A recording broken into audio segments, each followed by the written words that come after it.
Ang pera at mga material na bagay, parang charger lang. Kailangan mo para gumana ang ilang bagay sa buhay. Pero kung ibibigay mo na lang lahat ng oras at pansin mo para makakuha at mapanatili sila, baka makalimutan mo na yung tunay na battery ng buhay mo. Yung mga taong nagmamahal sa'yo kahit walang ganon. Hindi kasalanan na gustong umangat at may magandang buhay.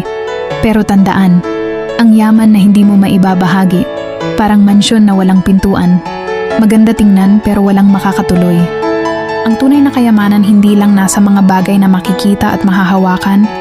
Ito'y nasa ngiti ng mga taong natutulungan mo, kaibigan, pamilya, at sa kasiyahan na iyong nadarama kapag nakatulong ka sa iba.